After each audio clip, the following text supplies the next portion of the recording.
अब हम डिस्कस करते हैं बहुत इंपॉर्टेंट सवाल जो अक्सर लोगों के जहन में आता है कि अगर एसी इनहिबिटर का काम क्या है कि ब्लड वेसल को रिलैक्स करना, ब्लड प्रेशर को लो करना, ब्लड वेसल को रिलैक्स करके, ठीक है। तो फिर इसमें एक ही ड्रग काफ़ी क्यों नहीं है, 6 ड्रग क्यों दिए गए हैं? देखें, इसका जवाब क्या है। इसका जवाब ये है कि जो सब ड्रग हैं उनका काम सेम है, उनका काम क्या है, सेम ही है। उनका काम है खून की वेसल को क्या करना, रिलैक्स करना, और इस तरीके से क्या करना, ब्लड प्रेशर को लो करना, और एंजियोटेंसिन 2 को क्या करना, ब्लॉक करना, ठीक है। अच्छा, लेकिन क्या होते हैं, हर जो ड्रग है हमारे पास उनकी पावर अलग होती है। क्या होती है, पावर अलग होती है, यानी कि कोई जो हमारे पास ड्रग है वो ज़्यादा स्ट्रॉन्ग है और कुछ जो है वो कम स्ट्रॉन्ग है। जैसे कि हम बात करें, हमारे पास रामीप्रिल जो है ये क्या है, ये हमारे पास कैप्टोप्रिल से ज़्यादा क्या है, स्ट्रॉन्ग है, यानी कि ये मोर स्ट्रॉन्ग है, ठीक है।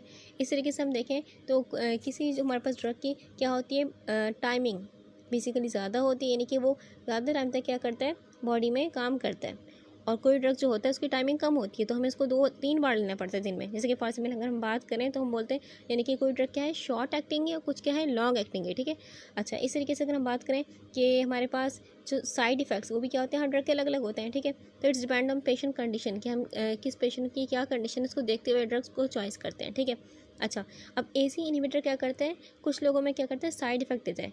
अब सबसे जो कॉमन साइड इफेक्ट है वो है ड्राई कफ, यानी कि सूखी सूखी खांसी आती है, ठीक है। अगर किसी पेशेंट को हमने इनालप्रिल दिया फॉर एग्जाम्पल, उसको क्या हो रही है, उसको हो रही है उससे ड्राई कफ होना शुरू हो गई, तो डॉक्टर क्या करते हैं, उसको बेसिकली दूसरी एसी इनहिबिटर देंगे, ठीक है, या फिर उसको क्या दे देंगे, ARBs दे देंगे, ठीक है। इन दोनों का बेसिकली काम एक ही होता है। अभी हम पढ़ेंगे आगे ARBs, लेकिन इन दोनों का काम एक ही होता है। डॉक्टर क्या करेंगे, फिर चेंज कर देंगे एसी इनहिबिटर को, या फिर क्या करते हैं, ARB पे शिफ्ट कर देते हैं, ठीक है, एसी इनहिबिटर को हटा देते हैं, ठीक है। अच्छा, अब कुछ ड्रग हमारे पास जो होती हैं, ये ड्रग जो लिखे हुए हैं यहाँ पर, कुछ ड्रग का काम क्या होता है कि कुछ ड्रग ये यानी कि ऐसे साइड इफेक्ट प्रोड्यूस करती हैं कि क्या करते हैं, बेसिकली वो किडनी पे एक्ट करती हैं, ठीक है। किडनी को क्या करती हैं, डैमेज वगैरह करती हैं, किडनी पे एक्ट करती हैं। और कुछ ड्रग इनमें से ऐसी हैं जो कि क्या करती हैं, किडनी पे जेंटल है, यानी कि किडनी को कोई बेसिकली कोई साइड इफेक्ट, कोई हार्म कॉज नहीं करी, ठीक है। तो देखते हैं, अगर किसी की किडनी डैमेज है ज़्यादा तो उसको ऐसी ड्रग नहीं देंगे जो कि किडनी को और डैमेज करे, ठीक है। अच्छा, अब ये जो ड्रग्स हैं हमारे पास हैं, इनकी प्राइस में भी डिफरेंस होता है। किसी की प्राइस कम है, किसी की प्राइस ज़्यादा है, ठीक है। तो हर ड्रग पे क्लिनिकल जो ट्रायल्स हैं वो भी नहीं किए गए होते हैं। किसी ड्रग पे क्लिनिकल ट्रायल्स यानी कि क्लिनिकल रिसर्च होती है।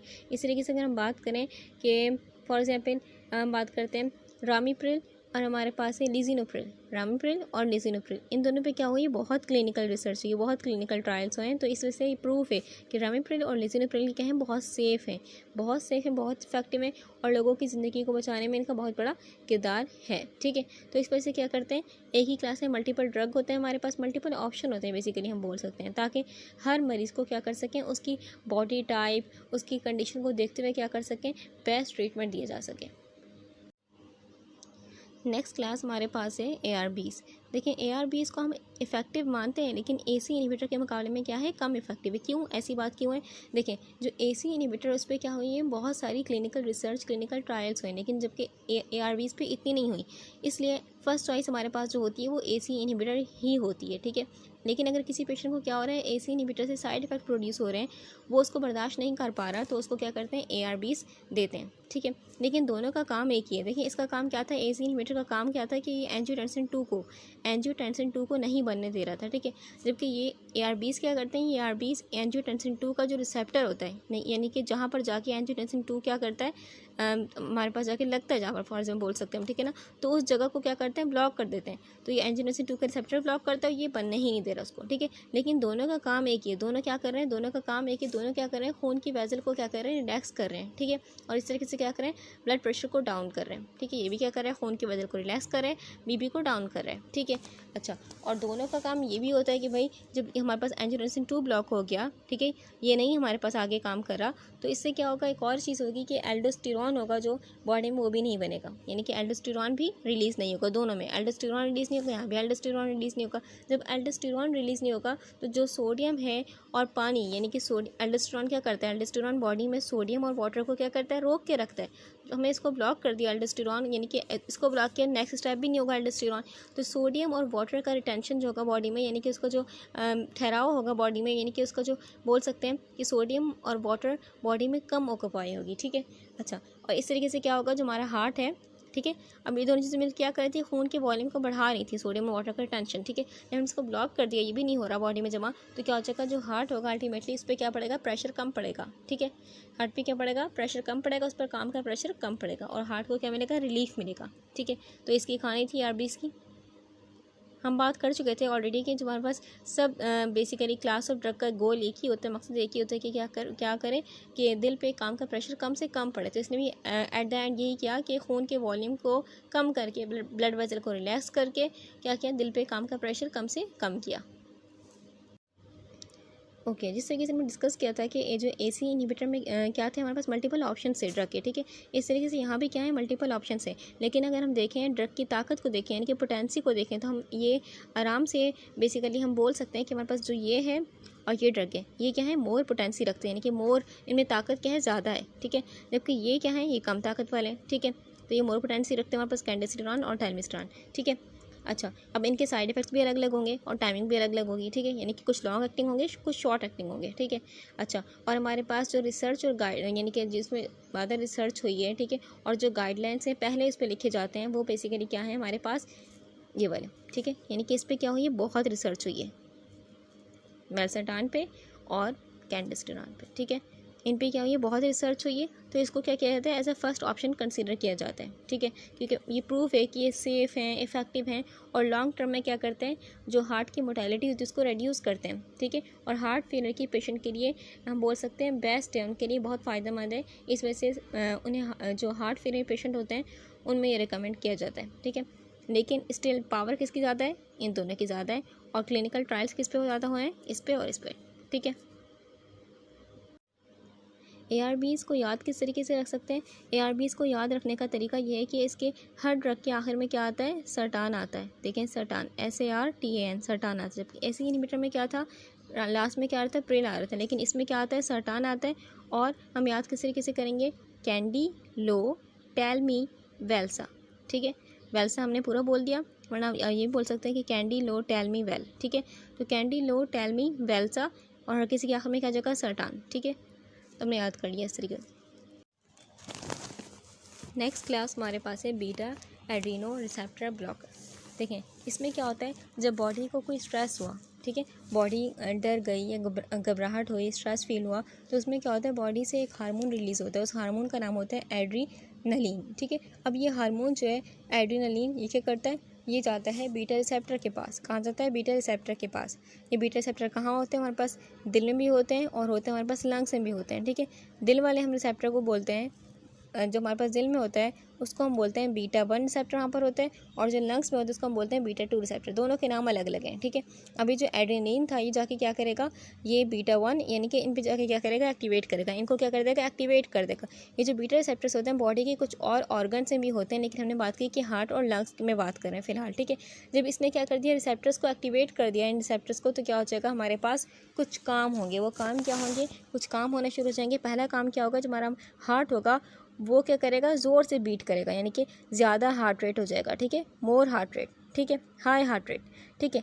इस तरीके से एक और काम क्या होगा, जब डर वाली कैफे होती है तो क्या होता है, बॉडी को ज़्यादा ऑक्सीजन की डिमांड होती है, तो हमारे पास लंग्स में ब्रंकस होती हैं, ज़्यादा खुल जाती हैं, यानी कि सांस की नालियाँ खुल जाती हैं, ठीक है, डायलेट हो जाती हैं, यानी कि ब्रंको डायलेशन होती है। क्या होती है, ब्रंको डायलेशन, क्योंकि बॉडी की डिमांड क्या होती है, स्ट्रेस में ज़्यादा होती है ऑक्सीजन की, ठीक है। अच्छा, यानी कि ये कुछ तब्दीलियाँ आती हैं हमारे पास अगर हमारे पास एड्रेनलिन स्ट्रेस के वक्त एक्टिवेट होता है, ठीक है। यानी कि ये सब काम क्यों हो रहा था कि बॉडी क्या करती है, बेसिकली खुद को तैयार कर रही थी फाइट या फ्लाइट मोड के लिए, ठीक है। अच्छा, अगर हार्ट फेलियर में ये कंडीशन हो गई कि हार्ट फेलियर के बाद क्या होगा, पेशेंट को स्ट्रेस फील हो रहा है, डर फील हो रहा है, तो उसमें ये हार्मोन रिलीज़ होगा, ये सब काम होंगे, ठीक है। उसका दिल क्या है, ऑलरेडी कमज़ोर है, अगर उसमें एड्रेनलिन रिलीज़ हो जाएगा, ठीक है, वो क्या करेगा, वो उसको और तेज़ काम करने के लिए क्या करेगा, मजबूर करेगा, तो दिल और थक जाएगा, उस पर क्या पड़ेगा, काम का प्रेशर ज़्यादा पड़ेगा और उसकी बीमारी मज़ीद वर्स हो सकती है, ठीक है। तो इसलिए बीटा ब्लॉकर्स क्या करते हैं, बीटा ब्लॉकर्स दिए जाते हैं। बीटा ब्लॉकर्स क्या करते हैं, ये बीटा ब्लॉकर्स इन रिसेप्टर को, जो बीटा रिसेप्टर थे ये जो हमारे पास, जो कि क्या करते हैं, एड्रेनलिन वहाँ जाके एक्ट कर रहे थे, पूरा काम शुरू हो रहा था कि हार्ट रेट तेज़ वगैरह हो रहा था, ठीक है। तो ये क्या कहते हैं, बीटा रिसेप्टर ब्लॉकर क्या करते हैं, इन रिसेप्टर्स को क्या कर देंगे, ब्लॉक कर देंगे, ठीक है। ये रिसेप्टर क्या हो जाएंगे, ब्लॉक हो जाएंगे। इस तरीके से क्या हो जाएगा, जब रिसेप्टर ब्लॉक होगा, रिसेप्टर ऑक्यूपाई होगा, इस पर क्या हो जाएगा, फिर इसके बाद हो जाएगा हमारे पास हार्ट रेट हमारा स्लो, ठीक है। हार्ट रेट स्लो यानी कि सही नॉर्मल जगह, यानी कि हार्ट रेट स्लो हो जाएगा हम बोल सकते हैं। और जो ब्लड प्रेशर होगा वो भी कम हो जाएगा और हार्ट को क्या मिलेगा, रेस्ट मिलेगा, ठीक है। और जो हार्ट की ऑक्सीजन की डिमांड थी वो जो बढ़ गई थी इसके आने से, एड्रेनलिन के आने से, वो भी अब नॉर्मल हो जाएगी, ठीक है। यानी कि हार्ट की ऑक्सीजन की डिमांड भी कम होगी और लॉन्ग टर्म में क्या होगा, जो हार्ट के मसल्स होते हैं वो रिपेयर होते हैं, ठीक है। तो बीटा ब्लॉकर सिर्फ इसलिए नहीं दिए जाते हैं कि बेसिकली पेशेंट का बीपी कम हो, बल्कि इसलिए भी दिए जाते हैं अगर फ्यूचर में कल को पेशेंट को गुस्सा भी आए, ठीक है, और या फिर कल को कोई इसको इमोशनल स्ट्रेस वगैरह हो, कुछ भी हो, तो जो एड्रेनलिन रिलीज़ तो होगा बॉडी में, वो तो रिलीज़ होगा, लेकिन जो एड्रेनलिन रिलीज़ होगा वो हार्ट पे काम ही नहीं कर सकेगा, ठीक है, क्योंकि बीटा रिसेप्टर क्या होंगे, ऑलरेडी ब्लॉक होंगे। यानी हार्ट को फ्यूचर के अटैक से भी महफूज रखने से महफूज रखता है ये जो बीटा एड्रेनल रिसेप्टर ब्लॉकर्स होते हैं। यानी कि फ्यूचर में अगर पेशेंट को गुस्सा वगैरह आए तो ये एड्रेनलिन रिलीज होगा, लेकिन बीटा रिसेप्टर ऑलरेडी ऑक्यूपाई या ब्लॉक होंगे, ठीक है। अच्छा, हमारे पास जो ड्रग थे बीटा एड्रेनल रिसेप्टर ब्लॉकर्स के, इनमें सबका साइड इफ़ेक्ट तकरीबन सेम ही है कि क्या करते हैं, यानी कि एक साइड इफ़ेक्ट जो कॉमन है वो ये है कि इन सबसे क्या होता है, फटीग यानी कि थकन महसूस होती है और डिजीनेस यानी कि चक्कर चक्कर फील होते हैं, ठीक है। अच्छा, अब ये जो इनको याद रखने का तरीका क्या है, इनको याद रखने का तरीका ये है कि इन सब के आखिर में क्या आता है, लोल आता है, देखें LOL, ठीक है। और याद किस तरीके से रखेंगे, एटिनो कार्विडी मेटोप्रो, ठीक है। इस तरीके से हमने याद रख लिया कि याद जाएंगे हमें आराम से। नेक्स्ट हम डिस्कस करते हैं डायूरेटिक। ओके, अब ये जो डायूरेटिक होते हैं हमारे पास, डायूरेटिक का काम क्या होता है, डायूरेटिक वो ड्रग होते हैं जो कि किडनी से क्या करते हैं, किडनी से एक्स्ट्रा पानी और जो नमक होगा उसको क्या कर देंगे, बॉडी से निकलने देंगे, ठीक है। अच्छा, ये रिटेन यानी कि रिटेन करके नहीं रखेंगे, बॉडी में रोक के नहीं रखेंगे, बल्कि बॉडी से निकाल देंगे एक्स्ट्रा वाटर और एक्स्ट्रा सॉल्ट्स को, ठीक है। अब इस प्रोसेस को हम कहते हैं डायूरेसिस, यानी कि ज़्यादा पेशाब फिर आएगा, ठीक है, डायूरेसिस कहते हैं, ठीक है। अब हार्ट फेलियर में ये डायूरेटिक क्यों ज़रूरी है, देखिए हार्ट फेलियर में क्या होता है, दिल जो होता है वो दिल कमज़ोर हो चुका है, दिल खून को ठीक से पंप नहीं कर पा रहा। जब दिल खून को ठीक से पंप नहीं कर पा रहा तो जो खून होता है वो बॉडी में जमा होना शुरू हो जाता है, यानी कि क्या कर लेती है, ब्लड क्या होता है बॉडी में जमा होना शुरू हो जाता है। और जो पानी होता है, ठीक है, ये फ्लूइड जो होता है वो फ्लूइड बेसिकली पैरों में और लंग्स में जमा हो जाता है, जिससे सांस लेने मुश्किल होती है और एडिमा होता है, ठीक है। यानी कि टिश्यूज़ में, बॉडी के टिश्यूज़ में क्या हो गया, इंटरस्टिशियल फ्लूइड यानी कि बेसिकली बढ़ जाता है, ठीक है। अब ये सब चीज़ें क्या करती हैं, सूजन कॉज करती हैं, ठीक है। अब डायूरेटिक अगर यूज़ करेंगे तो क्या करेगा, ये बॉडी से एक्स्ट्रा पानी, एक्स्ट्रा नमकियात को निकालेगा, ये जो सांस लेने मुश्किल हो रही थी इसको हल करेगा, और ये जो हमारे पास सूजन हो रही थी इसको भी हल करेगा, ठीक है। यानी कि बोल सकते हैं हम कि जो बीटा एड्रेनल रिसेप्टर बेसिकली क्या करता है, ये सिम्टम्स को कम करते हैं, यानी कि जो हार्ट फेलियर के सिम्टम्स है उसको कम करता है। ये हार्ट फेलियर का जो इलाज उसको, यानी कि हार्ट को रिपेयर नहीं कर रहा, हार्ट तो कमज़ोर ही है, ठीक है, लेकिन जो सिम्टम थे उसको कम कर रहा है, यानी कि हार्ट पे काम का प्रेशर कम से कम पड़ रहा है, और जो हार्ट पे जिसके सिम्टम थे यानी कि सांस लेने मुश्किल होना, सूजन वगैरह होना, उसको ठीक कर रहा है, ठीक है। अच्छा, अब इसको याद रखने का आसान तरीका क्या है, इसको याद हम इस तरीके से रखते हैं कि हमारे पास सबके आखिर में क्या आ रहा है, हमारे पास IDE आ रहा है, ठीक है। इसके वैसे नाम आसान है, बिमिटनाइड, फ्यूरिसमाइड, हाइड्रोक्लोरोथाइजाइड और मेटालाजोन, ठीक है। इसके नाम ऐसे आसान है, इसको आराम से हम याद कर सकते हैं। अच्छा, नेक्स्ट क्लास हमारे पास है डायरेक्ट वैसोडाइलेटर। इसके नाम से हम समझ सकते हैं कि इसका मतलब क्या होता है, यानी कि ये वो क्लास है जो कि क्या करी, इसमें जितने भी ड्रग्स हैं क्या करें, ये खून की वैसल को क्या करें, डायरेक्ट रिलैक्स करें, यानी कि ब्लड प्रेशर को लो करें। देखें हमारे पास जो दिल होता है, दिल से जो निकलने वाली आर्टरीज, यानी कि पूरी बॉडी में जो खून लेके जा रही हैं, ठीक है, आर्टरीज कहते हैं ना उनको, ठीक है। तो दिल से निकलने वाली जो आर्टरीज होती है उनको भी क्या करिए, रिलैक्स करिए, डायलेट करिए, यानी कि बोल सकते हैं आफ्टर लोड, ठीक है, आफ्टर लोड को भी क्या करिए, आफ्टर लोड, यानी कि जो दिल से निकलने वाली आर्टरीज उनको हम आफ्टर लोड बोलते हैं, सिंपल, ठीक है ना। और जो हमारे पास लौट कर आने वाली, यानी कि जो बॉडी से लेके आ रही हैं खून को, ठीक है, यहाँ पर पंप के लिए बेसिकली, फिर ऑक्सीजन होगा, फिर पंपिंग होगा, सब कुछ, ठीक है, तो उनको भी क्या करती हैं, डायलेट करती हैं, यानी कि दोनों को डायलेट करती हैं, प्री लोड और आफ्टर लोड, ठीक है। जो बॉडी से आ रही हैं हार्ट तक उनको हम बोलते हैं प्री लोड, और जो बॉडी से, हार्ट से निकल रही हैं बॉडी के लिए, उनको हम बोलते हैं आफ्टर लोड। तो दोनों को क्या करती हैं, बेसिकली डायलेट करती हैं, ठीक है। अच्छा, इससे क्या होता है, खून का प्रेशर कम होता है, यानी कि BP कम हो जाएगा और हार्ट जो होगा वो रिलैक्स हो जाएगा, ठीक है, उस पर काम का प्रेशर कम पड़ेगा, ठीक है। अब इसको हम याद किस तरीके से रख सकते हैं, इसके भी नाम आसान है, इसको इस तरीके से याद कर लेते हैं कि हाइड्रोलजीन, आइसोसोर्बाइड डाइनाइट्रेट, फिर आइसोसोर्बाइड हमारे पास मोनोनाइट्रेट, फिर हमारे पास सोडियम नाइट्रोक्लोराइड, ठीक है, 4 ड्रग हैं, इसके आराम से याद हो सकते हैं। नेक्स्ट क्लास हमारे पास है आइनोट्रोपिक एजेंट।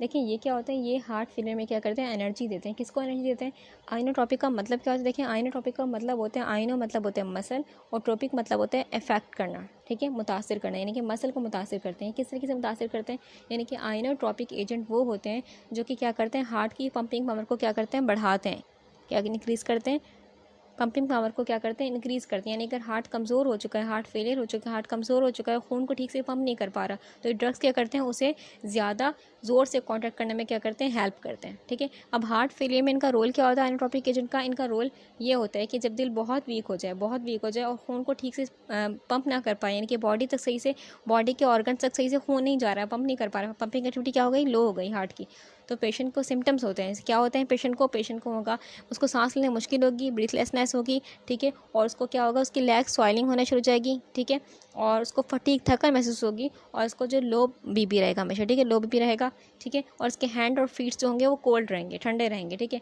तो आइनोट्रोपिक एजेंट क्या करता है, ये इन सिम्टम्स को कम करेगा, यानी कि क्या करेगा, बेसिकली हार्ट की जब इसको कॉन्ट्रैक्शन को बढ़ाएगा तो ये ज़ोर से पंप करेगा। ठीक है, खून को ज़ोर से पंप करेगा। इससे क्या होगा, कार्डिक आउटपुट क्या होगा, इंक्रीज़ होगा, और टेम्परेरी क्या होगा, पेशेंट को स्टेबल बना देगा। ठीक है, पेशेंट स्टेबल हो जाएगा। ठीक है, इसका काम ये होता है, यानी कि मसल्स को पावरफुल बनाता है। ठीक है, आइनोट्रोपिक एजेंट। ठीक है, यानी कि उसकी पंपिंग पावर को क्या करता है, इंक्रीज़ करता है। अब इसको भी याद किस तरीके से रख सकते हैं, इसके भी नाम हम इस तरीके से डायरेक्ट, इनमें कोई वो नहीं है हमारे पास, आसान से नाम है। ठीक है, हम इनको याद कर सकते हैं, डिजॉक्सिन, डोबोटामिन, इनामरिनोन, ठीक है, और मिनीरिनोन।